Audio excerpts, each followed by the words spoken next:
ಬಹುದೇಶೀಯ tournament ಇರ್ತಾವ ಅದರಲ್ಲಿ ಪಾಕಿಸ್ತಾನ ಇದ್ರೆ ಅವ್ರ ಜೊತೆ ಆಡಬೇಕಾಗತ್ತೆ ಅನಿವಾರ್ಯತೆ ಇದೆ ಅಂತ ಅವರು ಕ್ಲಿಯರಿಫೈ ಮಾಡಿದ್ದಾರೆ ಸ್ವಲ್ಪ ದಿನ. ಹಾಂ, ನಾ ಹೇಳೋದು ಮಲ್ಟಿ ನ್ಯಾಷನಲ್ ಇರಲಿ ಇನ್ನೆಲ್ಲೋ ಆಡಲಿ ಪಾಕಿಸ್ತಾನ ರೀ. ನೀವು ಒಂದು ಬಹಿಷ್ಕಾರ ಹಾಕಿದರೆ ಇಡೀ ಜಗತ್ತಿಗೆ ಒಂದು ಮೆಸೇಜ್ ಹೋಗ್ತಿತ್ತಲ್ಲ, ಇದು ಒಂದು. ಇನ್ನು ಮಲ್ಟಿ ನ್ಯಾಷನಲ್ ಜಗತ್ತಿಗೆ ತಗೊಂಡು ಹೋಗಿ ಪಾಕಿಸ್ತಾನ ಒಂದು ಟೆರರಿಸ್ಟ್ ದೇಶ ಅಂತ ಹೇಳಿ ಜಗತ್ತಿಗೆ ಯಾಕೆ ಹೋದ್ರೆ? ಹಾಗಾದರೆ ಎಲ್ಲ ದೇಶಗಳಿಗೆ ಯಾಕೆ ಮನವಿ ಕೊಟ್ಟು ಬಂದ್ರಿ?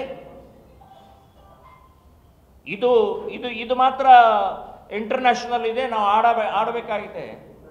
ನಾನು ಹೇಳೋದು ಇದು ನಾಟಕ ಬಿಡಿ, ಇದು ನಾಟಕ ಆಡೋದು ಬಿಡಿ.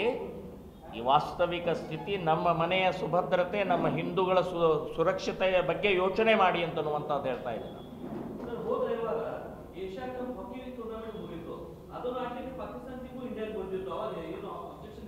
ಬಂದಿಲ್ಲ, ಆಟ ಆಡಲಿಲ್ಲ. ಇತ್ತು, ನೀವು ಹೇಳಿದ್ದಿತ್ತು. ಎಲ್ಲಿ? ಪಾಟ್ನಾ ಮತ್ತು ಚೆನ್ನೈ ಇತ್ತು. ಅದೇ, ಅದು ಎರಡೂ ಕ್ಯಾನ್ಸಲ್ ಆಗಿದೆ. ಅವ್ರು ಬರಲೇ ಇಲ್ಲ, ಅವರು ಭಯದಿಂದ ಬರಲಿಲ್ಲ, ಪಾಕಿಸ್ತಾನಿಗಳು ಭಯದಿಂದ ಬರಲಿಲ್ಲ.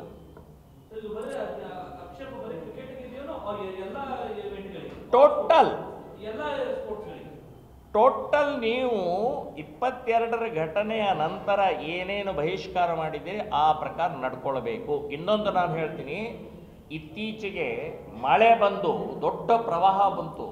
ಎಲ್ಲಿ? ಸಿಂಧೂ ನದಿಯ ಸಂಬಂಧಪಟ್ಟಾಗೆ ಸಿಂಧೂ ನದಿ ಜೋರಾಗಿ ಬಹಳ ದೊಡ್ಡ ಪ್ರವಾಹ ಬರ್ತಾ ಇದೆ ಅಂತ ಹೇಳಿ ಪಾಕಿಸ್ತಾನಕ್ಕೆ ಎಚ್ಚರಿಕೆ ಕೊಟ್ಟು ಅವರನ್ನು ಬಚಾವ್ ಮಾಡಿದೀವಿ ಆ ಮಾನವೀಯತೆ ಹಿನ್ನೆಲೆಯಲ್ಲಿ ಅಂತ ಹೇಳಿಕೆಯನ್ನು ಕೊಟ್ಟಿದ್ದಾರೆ.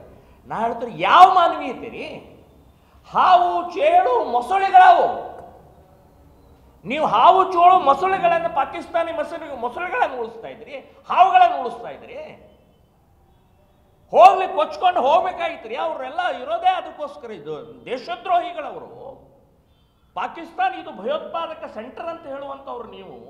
ನೀವು ನೀರು ಹೋಗ್ತಾ ಇತ್ತು, ಹಳ್ಳಿಗಳೆಲ್ಲ ಮುಳುಗಿ ಹೋಗ್ತಾ ಇತ್ತು ಪಾಕಿಸ್ತಾನದ್ದು. ಅವರು ಮಾನವೀಯತೆ ದೃಷ್ಟಿಯಿಂದ ನಾವು ಮುನ್ನೆಚ್ಚರಿಕೆ ಕೊಟ್ಟು ಉಳಿಸಿದ್ದೀವಿ ಅಂತ ಹೇಳ್ತಾರೆ. ಏನು ರೀತಿ? ಎಲ್ಲಿ ಹೊರಟಿದ್ದೀವಿ ನಾವು? ಯಾವ ಮಾನವೀಯತೆ? ಎದುರಾಳಿ ಮಾನವೀಯತೆ ಇದ್ದರೆ ಅವಾಗ ನಾವು ಮಾನವೀಯತೆ ಮಾಡೋಣ.